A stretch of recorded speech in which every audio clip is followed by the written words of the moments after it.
네, 어떻게 잘 지내십니까?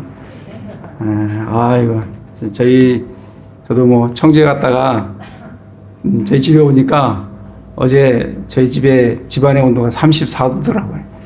네, 우리 아내하고 에어컨 좀 킬까 그랬더니 우리 아내는 에어컨을 또 별로 안 좋아한다네. 안 키겠다는데 34도를 그냥 막 낑낑 차우면서 견디고 잘 때는 이제 좀 선풍기 좀 틀고 이렇게 잤습니다. 아침에 일어나니까 31도더라고요.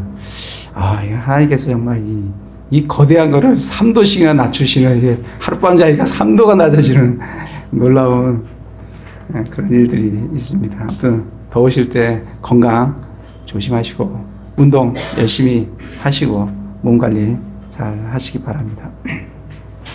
우리 지난주에 사도행전 11장을 하면서 스데반의 핍박으로 인해서 사람들이 널리 흩어졌습니다.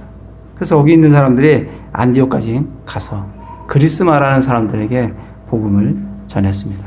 그럴 때 주님께서 주의 손이 함께 하심으로 말미암아 많은 사람들이 주께 돌아오고, 또 예루살렘에서는 바나바를 그곳으로 파송을 해서 또 바나바로 인해서 또 많은 사람들이 주님께 더해졌습니다. 그래서 바나바가 다소로 가서 바울을 데려다가 함께 1년 동안 안디옥 교회를 가르치면서 많은 사람을 가르치는데, 그것을 통해서 안디옥에 있는 이 교인들이 비로소 정말 하나님의 그리스도인이라 불리는 그런 일들이 생겨나게 되었습니다. 참 교회가 든든하게 이렇게 서가는 것을 보게 됩니다. 오늘 말씀은 13장 3절에 보면 그들에게 안수한 뒤 그들을 보내니라. 안수한 뒤 그들을 보내니라는 주제로 말씀을 나누고자 합니다. 이 안디옥에서 교회가 형성이 되고 사람들이 이렇게 늘어나는 것을 볼 수가 있습니다. 그런데 12장에 가면 예루살렘 교회는 지금 대단한 핍박을 받고 있습니다.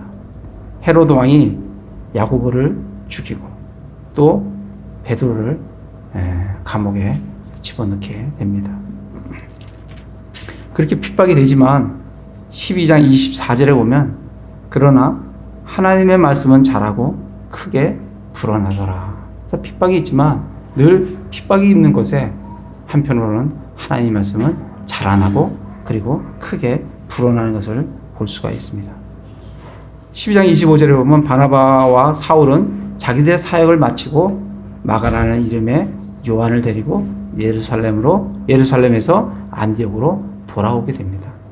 그들의 사역은 그 예루살렘에 기근이 있어서 그들에게 구호품을 전달을 하고, 그리고 바나바와 사울은 거기를 떠나서 예루살렘에서 안디옥으로 돌아온다라고 말씀을 해주고 계십니다. 13장 1절에 보면 이제 안디옥에 있는 교회가 안디옥에 섰어요.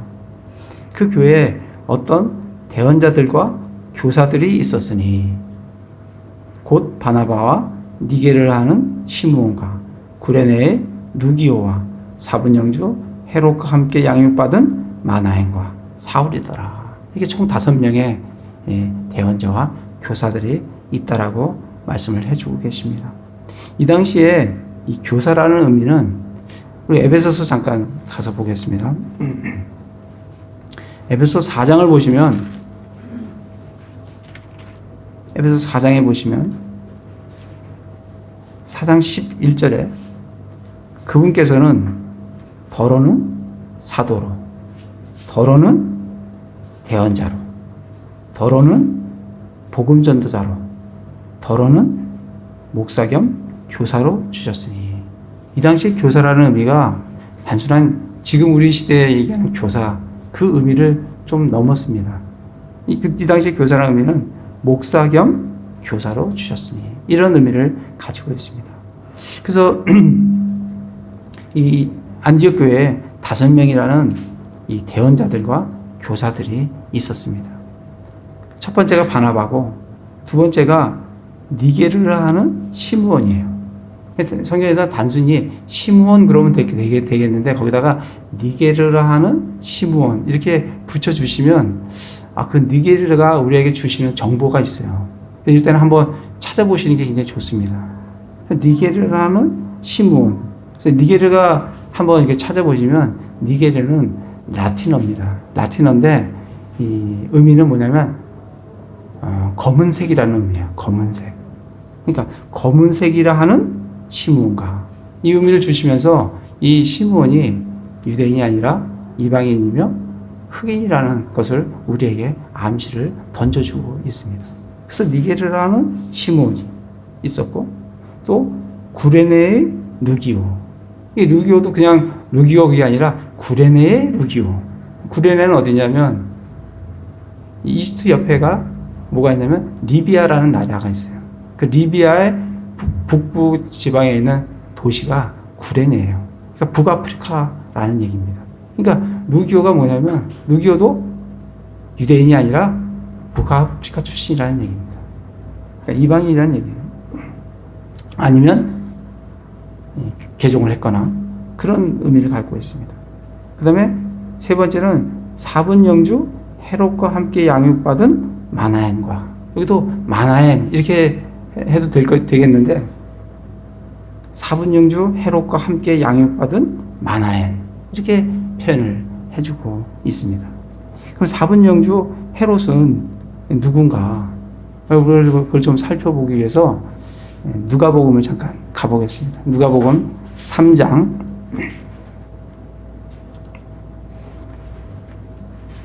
사도행전을 이렇게 잘 표기를 해 놓으시고 누가복음 3장에 가보겠습니다. 3장 1절에 보면 이제 가이사르 티베리우스의 통치 제15년에 본디오 빌라도가 유대의 총독으로 헤롯이 갈릴리의 사분영주로 그의 동생 빌립이 이두레와 드라고니 지방의 사분영주로 루사니아가 아빌레네의 사분영주로 이렇게 사분영주가 3명이나 나옵니다. 첫 번째 누구예요? 헤롯. 그건 갈릴리예요. 두 번째는 빌립.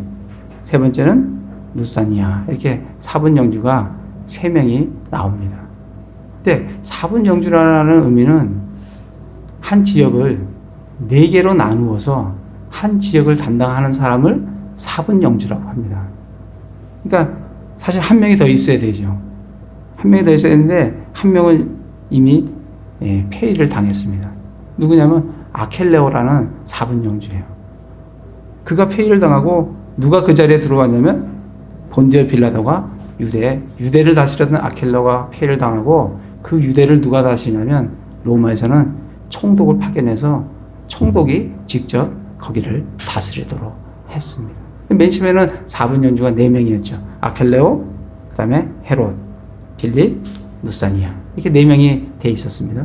근데 아켈레오가 폐위를 당하면서 누가 그 자리를 차지하냐면 본디오 빌라도가 유대 총독으로 차지한다라고 우리에게 알려주고 있습니다. 그래서 우리가 오늘 읽은 말씀에 사도행전에 사분영주 헤롯과 함께 양육받은 마나엔, 그 사분영주가 누구냐면 헤롯이 갈릴리의 사분영주로 있다 할 때 이 헤롯이 그 사분영주입니다. 이 헤롯은 어떤 사람이냐면 19절에 보면 3장 19절입니다. 누가복음 3장 19절에 보면 그런데 사분영주 헤롯은 자기 동생 빌립의 아내 헤로디아로 인해 또 헤롯이 행한 모든 악한 일로 인해 그에게 책망을 받았고, 이 사분영주 헤롯은 자기 동생 빌립이 있어요. 그 빌립의 아내가 헤로디아예요. 그 헤로디아의 아내를, 그 헤로디아를 빌립의 동생인 헤로디아를 취해서 그래서 자기 아내로 삼은 사람이에요. 여러 가지 악행을 했어요. 그 악행을 책망한 사람이 누구냐면 침례자 요한입니다. 그러니까 이 침례자 요한을 죽인 사람이 누구예요? 바로 이 사분영주 헤롯이에요. 이 사분영주 헤롯이라는 이 성경에서는 안디바라는 이름으로 나옵니다.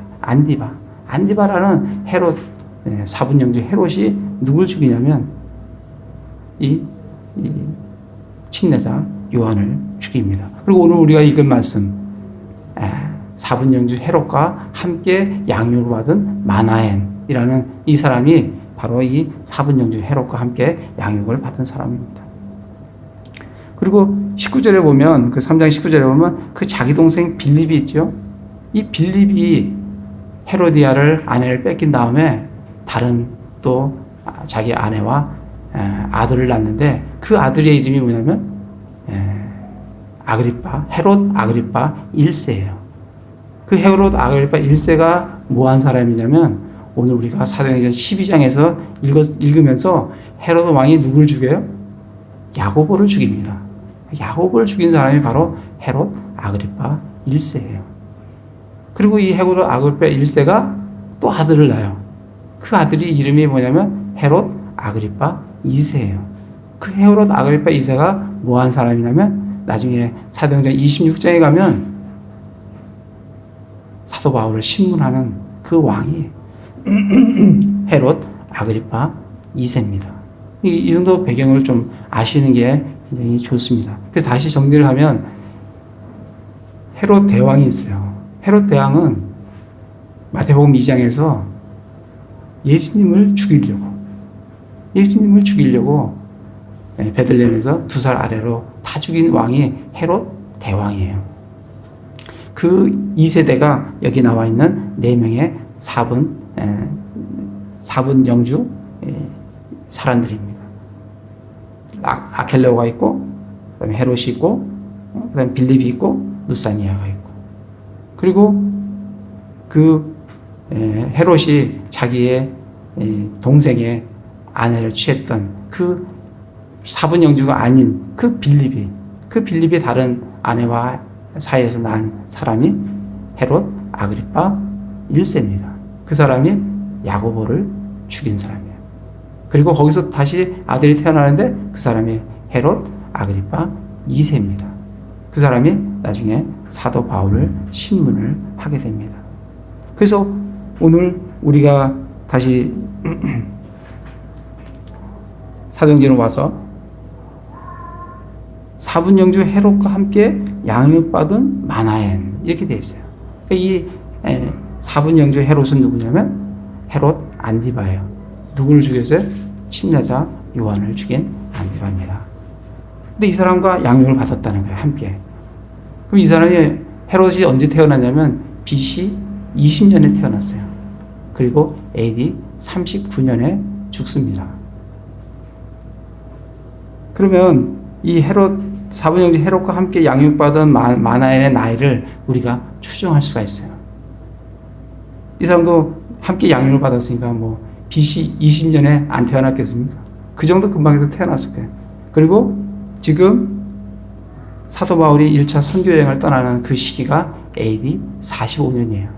그럼 45년에서 BC 20년을 더하면 헤롯과 함께 양육받은 마나엔의 나이는 65세가량이 됩니다. 그러니까 상당히 연세가 있는 그런 상황에서 그는 이 안디옥 교회에서 대언자로 또 교사로 그렇게 주님을 섬겼다고 우리에게 전해지고 있습니다. 그것을 보면 정말 헤롯과 함께 양육받은 마나엔, 한 사람은 누굴 죽여요? 침례자 요한을 죽여요. 정말 하나님의 사역의 대척점에 서서 적그리스도의 표상으로 하나님의 사역을 방해하는 사람이 사분영주 헤롯이라고 하면, 헤롯과 함께 양육받은 누구예요? 마나엔은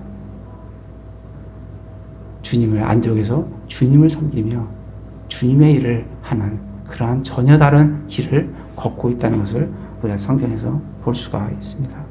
정말 이렇듯이 함께 자랐지만 전혀 다른 길을 걷는 그런 사람들을, 헤롯과 마나엔을 우리에게 보여주고 있습니다. 2절을 보면 그들이 주를 섬기며 금식할 때에 성령님께서 이르시되 내가 바나바와 사울을 불러서 시킬 일을 위해 그들을 내게로 구별하라 하시니, 이들이 주님을 잘 섬겼어요.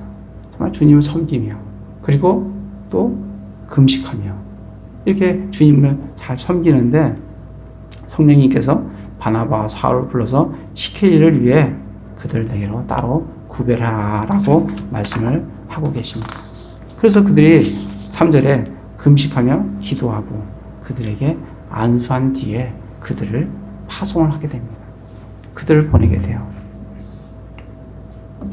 사실 바울은 우리가 사도행전 9장에 보면 이미 바울은 예수님께 택함을 받은 사람이에요. 예수님께서 그에게 뭐라고 얘기하셨냐면 내 이름을 위하여 내가 택한 그릇이다 라고 바울에게 얘기를 했습니다. 그렇게 얘기를 했음에도 불구하고 지금 우리 사도행전 13장에 보면 바나바, 바울이 다시 안디옥 교회에 안수를 받으며 다시금 파송을 받게 되는 것을 보게 됩니다. 이걸 보면서 정말 목회자나 또는 선교사나 주님이 그들을 택했지만 주님께서는 그들을 지역 교회에 권위 아래 두시고 그 지역 교회에서 파송을 하도록 그렇게 하셨다는 거예요. 우리가 내가 뭐 주님의 소명을 받았다 해서 나 혼자 그냥 선교사를 떠나는 것이 아니라는 겁니다. 내가 주님의 소명을 받았다고 내가 무슨 교회를 하나 만드는 게 아니라는 겁니다. 그렇게 받았다 하더라도 하나님께서는 지역교회의 그 권위 아래 그들을 두시고 그 지역교회가 그들에게 안수를 하며 그들에게 파송을 하는 걸 볼 수가 있습니다. 그래서 우리가 여기서 정말 우리가 한 가지 알 수 있는 것은 이 지역교회가 해야 될 것이 사람들을 가르치고 또 그 가르친 사람들이 잘 성장해서 또 선교사로 목회자로 파송하는 일을 이 지역교회가 감당을 해야 된다라고 말씀을 우리에게 해주고 계십니다. 근데 지금 현 시대 교회는 지역교회가 그것을 감당하지 못하니까 누가 그걸 감당해요? 신학교가 감당을 하는 거예요. 신학교가 그것을 하고 신학교 마치면 와서 파송하고. 그렇지만 성경에서는 신학교가 그걸 감당하는 게 아니라 교회에서 사람을 가르치고 양육하고 그가 교회에서 다른 사람과 함께 섬김을 배우면서 또 그 안에서 팀워크를 함께 배우면서 때가 되면 주님께서 원하시는 때에 그들을 우리가 선교사로 목회자로 파송을 하는 것을 보게 됩니다. 13장 4절에서 12절에 보면 이제 사도 바울이 바나바가 함께 파송을 받아요. 그야말로 사도 바울의 1차 선교가 시작이 됩니다. 그래서 우리 잠깐 뒤에 있는 지도에서 1차 선교 여행이 어떻게 되는지 지도를 잠깐 보고 말씀을 나누도록 하겠습니다. 영어 성경으로는 18페이지 지도에 나와 있습니다. 다른 성경들은 어떤지 뒤에 한번 찾아보시기 바랍니다. 1차 사도 바울의 1, 2차 선교 여행이라는 그런 지도가 나와 있습니다. 떠날 때는 어디서 떠나냐면 안디옥에서 떠나요. 왜냐하면 안디옥에서 파송을 받았기 때문에 선교 여행을 반드시 안디옥에서 떠나서 마지막에는 안디옥으로 돌아옵니다. 그 안디옥에서 떠나서 옆에 가면 실루기아라는 그 항구가 있어요. 거기서 배를 타고 키프로스에 갑니다. 옆에 섬이 있죠. 거기 보면 시프로에서 처음에 도달한 데가 살람이라는 데를 도달했고 그 다음에 조금 거기를 육로로 가면서 바보라는 곳에 도착을 했어요. 이 바보라는 데서 유대인 마법사를 만나서 그에게 복음을 전하는 곳이 이 바보입니다. 그리고 거기서 배를 타고 아달리아라는 곳으로 가서 버가라는 곳에 이르게 됩니다. 이 버가에서 마가 요한은 너무 힘들다고 선교가 너무 힘들다고 다시 돌아가는 걸 보게 됩니다. 그래서 그 버가에서 다시 바나바와 바울은 비시디아 안디옥으로 그 안디옥에 써 있는 비시디아의 안디옥입니다. 글로 가서 거기에서 회당에서 한번 말씀을 전해보라 하니까 바울이 긴 설교를 그곳에서 하게 됩니다. 근데 거기서 믿는 사람도 있고 또 사도 바울과 바나바를 핍박하는 사람들이 생겨나면서 그들이 이고니움이라는 곳으로 옮기게 됩니다. 이고니움에서도 주님의 회당에 가서 그들의 말씀을 전했어요. 근데 거기에서 또 이 사도 바울을 핍박하는 일들이 생겨나면서 그들이 루스드라로 옮겨지게 됩니다. 그 루스드라에 가니까 거기에 태에서부터 걷지 못한 불구로 되어 있는 사람이 있었는데 그에게 사도 바울이 그를 걷게 하면서 그걸 보고 그 지역에 있는 사람들이 정말 사도 바울과 바나바가 정말 신으로 내려온 사람이다. 신인데 그가 사람으로 무속으로 내려왔다 하면서 그들을 경배하려고 하니까 그걸 하지 못하게 한 곳이 바로 루스드라예요. 거기에서 돌로 맞고 깨어난 다음에 거기서 더베라는 곳으로 옮겨가게 됩니다. 이 더베에서 또 말씀을 전하면서 이제는 그 더베에서부터 역으로 이제 돌아오게 됩니다. 더베에서 루스드라로, 루스드라에서 이고니움으로, 이고니움에서 비시디아 안디옥으로, 비시디아 안디옥에서 아탈리아로, 거기에서 배를 타고 다시 안디옥으로 돌아오는 이 여정이 사도 바울의 1차 선교 여행입니다. 이걸 좀 생각을 하시면서 오늘 말씀을 좀 보도록 그렇게 하겠습니다. 13장에 가서 4절부터 12절이 그 키프로스에 있는 바보라는 섬에서 일어난 일이에요. 실루기에서 배를 타고 어디로 가요? 키프로스로 가요. 키프로스의 고향은 누구의 고향이에요? 바나바의 고향입니다. 거기에 갔어요. 거기에 가서 5절에 보면 살라미에 이르러 유대인들의 회당들에서 하나님의 말씀을 선포하고, 사도 바울의 이 사역은 어디든 가든 제일 먼저 유대인들의 회당에 가서 말씀을 전합니다. 왜냐하면 우리가 로마서 1장 16절 말씀을 잘 알죠. 내가 복음을 부끄러워하지 아니하노니 이 복음은 믿는 모든 자에게 구원을 주시는 하나님의 권능이 됨이라. 먼저는 유대인에게요, 다음은 헬라인에게로다. 이렇게 얘기를 하고 있습니다. 그렇기 때문에 그는 유대인으로서 그가 이방인의 사도지만 늘 어느 곳에 가든지 그 유대인의 회당에 가서 먼저 복음을 전하는 것을 볼 수가 있습니다. 5절에 보면 유대인 회당에 들어가서 선포하고 요한을 자기들을 섬기는 자로 두었어요. 그 요한과 함께 떠난 거예요. 바나바도 떠났고 바울 그리고 요한, 이 세 명이 이제 선교 여행을 떠나게 된 겁니다. 6절에 보면 그들이 그 섬을 두루 지나고 바보에 이르러, 이 섬을 통과해서 이렇게 통과해서 저 밑에 있는 바보라는 그 항구에 도착을 한 거예요. 근데 거기서 어떤 마법사를 만났는데 이 마법사는 거짓 대언자입니다. 유대인이에요. 이름은 바예수예요. 이게 참, 우리가 이 말씀을 읽으면 참 웃기는 게, 유대인들은 마법사를 둘 수가 없어요. 마법사는 너희 안에 있게 하지 말라 했어요. 근데 이 사람은 유대인인데 마법사의 역할을 하고 있어요. 이거는 마치 요즘 시대에 그리스도인이 뭘 하는 거하고 똑같아요.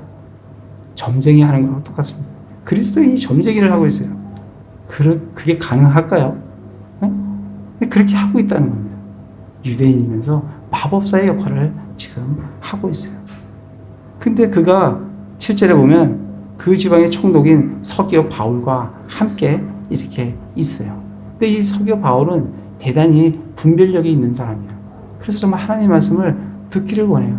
그래서 바울과 바나바를 불러서 말씀을 듣고자 하는데, 이 8절에 보면 이 마법사가 그들을 대적하여 총독을 믿음에서 돌아서게 하고자 하니, 이 마법사는 늘 하나님의 사역을 막는, 가로막는 그런 역할을 하는 사람이 바로 이 유대인 마법사입니다.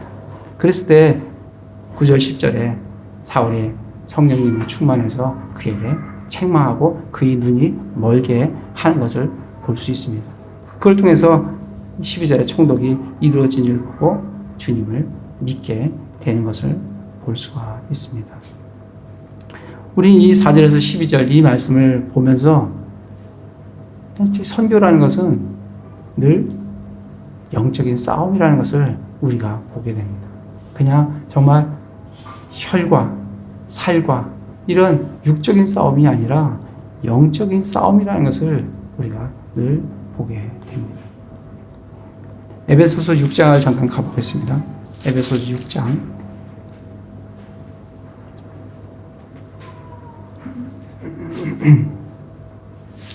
에베소서 6장에 보면 6장 10절부터 보면 끝으로 내 형제들아 주 안에서와 그분의 강력한 권능 안에서 강건한 자가 되라.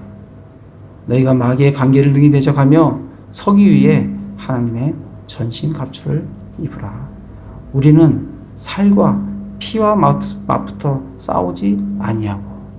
우리의 싸움은 이런 싸움이 아닙니다. 우리의 싸움은 정사들과 권능들과 이 세상의 어둠의 치리자들과 높은 처소들에 있는 영적 사악함과 맞붙어 싸우느니라.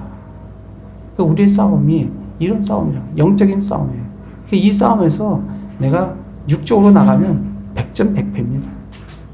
우리 이 싸움은 영적인 무장을 하고 나가지 않으면 이길 수 없는 싸움이에요. 그러나 영적인 무장을 하면 우리에게 승리가 보장되어 있는 그런 싸움입니다. 그래서 13절에 그러므로 너희가 악한 날에 능히 버텨내고 모든 일을 행한 뒤에 서기 위해 하나님의 전신 갑주를 취하라고. 그래서 정말 우리가 이 사도 바울의 선교 현장을 보면서 우리도 이 주일날 떠나면 바로 선교 현장으로 우리도 가게 됩니다. 마찬가지로 우리가 취하고 입어야 될 것은 하나님의 전신 갑주라는 사실을 기억하고 정말 여기 뒤에 있는 말씀대로 진리의 허리를 동이고 휴의 흉갑을 입으며 화평의 복음의 신을 신고 그리고 믿음의 방패를 가지고 구원의 투구를 쓰고 그리고 성령의 검 하나님의 말씀을 가지고 기도하는 그러한 삶이 우리에게 늘 우리의 삶 속에 있지 않으면 우리는 영적으로 늘 패배하는, 그러나 그것이 있으면 우리는 늘 승리하는 삶이라는 것을 기억하시기 바랍니다. 다시 사도행전 13장으로 와서 13절부터 41절까지는 비시디아 안디옥에서 사도 바울이 복음을 전하는, 선교하는, 설교하는 그런 선포하는 말씀입니다. 13절에 보면 바울과 그의 일행이 바보에서, 그 키프로스 밑에 있는 바보라는 섬이 있다고 그랬죠. 그 섬에서 배를 타고 어디로 들어가요? 밤빌리아 버가에 이르게 됩니다.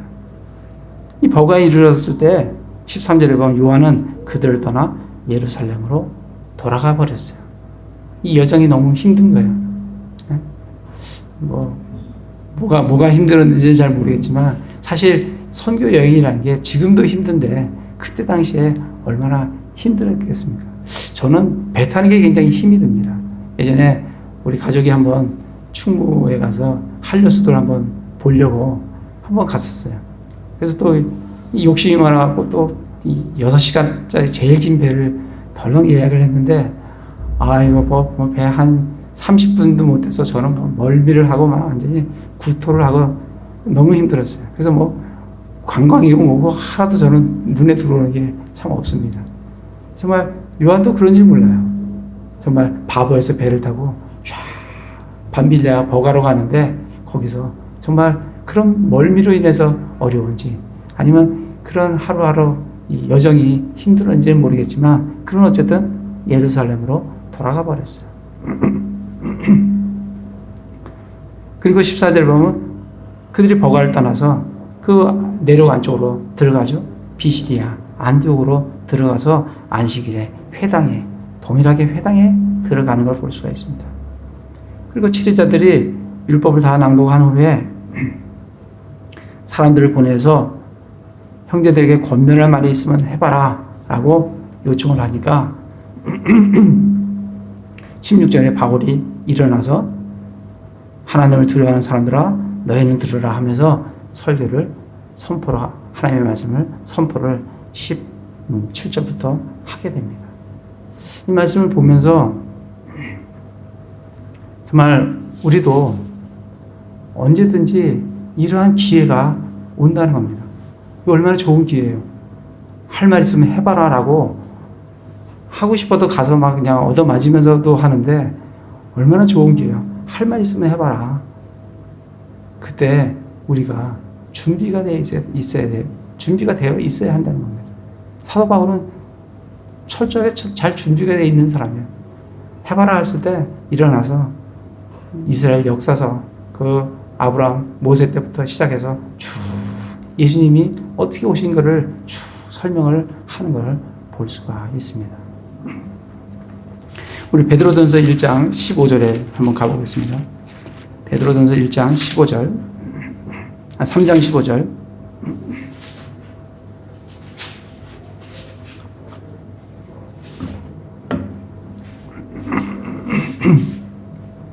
3장 15절을 보면 오직 너희 마음속에서 주 하나님을 거룩히 구별하고 너희에게 너희 속에 있는 소망의 이유를 묻는 모든 사람에게 온유함과 두려움으로 대답할 것을 항상 예비하며 이렇게 되어 있습니다. 우리는 나에게 소망에 관한 이유를 묻는 사람, 네가 왜 예수 그리스도를 믿는가? 예수님이 도대체 어떤 분인가? 나에게 그러한 소망을 묻는 사람들에게는 온유함과 두려움으로 대답할 것을 항상 예비하는, 그래서 언제든지 기회가 오면 정말 하나님 말씀을 그들에게 전해줄 수 있는 그런 준비된 그런 삶을 살라고, 그렇게 준비된 삶을 사시기를 바랍니다. 그렇게 준비된 사람에게 이런 기회가 오게 되면 정말 너무 좋은 기회로 하나님 말씀을 그들에게 들려줄 수 있는 그러한 기회가 됩니다. 그래서 바울은 17절부터 복음을 전하기를 시작합니다. 17절에 보면 이 이스라엘 백성의 하나님께서 우리 조상들을 택하시고 그 백성이 이집트 땅에서 나그네로 거할 때에 그들을 높이시며 거기서 그들을 높이신 팔로 데리고 나오시고, 저는 17절부터 22절까지 말씀을 이렇게 읽고 묵상을 하면서 야, 이스라엘이 이 광야에서 이집트에서 나오면서 가나안 땅까지 들어가고 할 때까지 정말 이스라엘 사람들이 하나님께 뭐 한 게 없구나, 오로지 하나님께서 그들의 여정 속에 함께 하셔서 그들의 모든 것을 채워주셨구나 하는 것을 참 보게 됐어요. 보시면 그들이 17절에 보면 우리 조상들을 택하신 것도 하나님이세요. 그리고 데리고 나오신 것도 하나님이세요. 그들의 소행을 참으신 것도 하나님이세요. 가나안 땅의 7족속을 민족을 멸하신 것도 하나님이십니다. 그들의 땅을 제비뽑아 그들에게 나누어 주신 분도 하나님이세요. 그리고 사무엘 때까지 450년간 재판관을 주신 분도 하나님이세요. 유일하게 이스라엘 백성이 한 것은 뭐냐면 왕을 달라고 구한 것뿐이에요. 왕을 달라고 구했어요. 이거는 하나님을 버리겠다는 거예요. 왕이신 하나님 대신 자기 눈에 보이는 왕을 달라고 구하는 게 이스라엘이 유일한 구한 거예요. 그래서 하나님께서 그것도 들어주셔서 사울을 주셨다가 그를 패하시고 다윗을 일으키셨어요. 이걸 보면서 우리의 삶도 우리의 삶을 우리가 사는 것 같지만 우리의 삶을 우리가 사는 것이 아니라 주님이 우리의 삶을 인도하신다는 것을 정말 이 말씀을 보면서 알게 됐어요. 정말 우리의 삶은 우리가 사는 게 아니에요. 우리의 삶을 우리가 사는 것 같지만 한 걸음 한 걸음 우리의 삶을 인도하시는 분은 하나님이시라는 것을 이 말씀을 통해서 다시금 알게 되었습니다. 그래서 22절에 보면 패하시고 다윗을 일으키사 그들의 왕이 되게 하시며 또 그에 대해 증언하여 이르시되 내가 이새의 아들 다윗을 찾아내었는데 그는 내 마음에 맞는 사람이라. 그가 내 모든 뜻을 성취하리라. 정말 하나님은 그때도 그랬고 그때도 하나님은 사람을 찾고 있어요. 어떤 사람을 찾고 있냐면 하나님 마음에 맞는 사람을 찾고 있습니다. 지금 이 시대에도 하나님은 하나님 마음에 합한 사람, 맞는 사람을 찾고 있습니다. 그리고 하나님은 찾아내었어요. 다윗을 찾아내었습니다. 근데 이 하나님의 맞는 사람에게 주시는 특권, 약속이 얼마나 크냐면 그가 내 모든 뜻을 성취하리라. 그 하나님 마음에 합한 사람에게 하나님께서 주시는 특권이 뭐냐면 하나님께서 그가 하나님의 모든 뜻을 성취하게 하겠다는 거예요. 정말 우리 자신을 한번 살펴볼 필요가 있어요. 내 마음은 지금 어디에 합해져 있는가?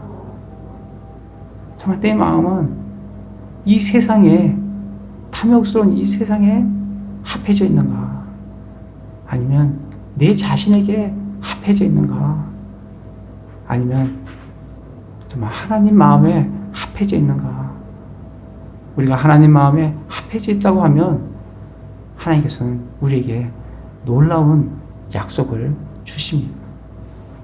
다윗을 통해서 그 자녀, 그 사람의 씨에서 이스라엘을 구원할 예수님을 보내주시겠다고 약속을 하셨어요. 지금도 우리가 하나님 마음에 합한 사람이 되면 이미 예수님은 오셨기 때문에 우리를 통해서 예수님은 오시지 않지만 우리를 통해서 사람들을 구원할 사람들을 우리에게 보내주십니다.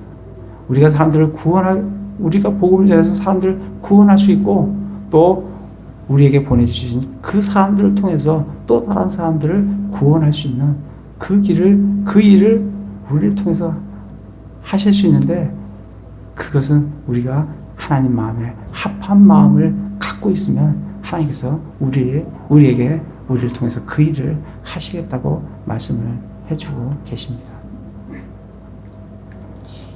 이 하나님께서 다윗에게 약속한 약속이 있어요. 우리 사무엘하 7장을 가보겠습니다.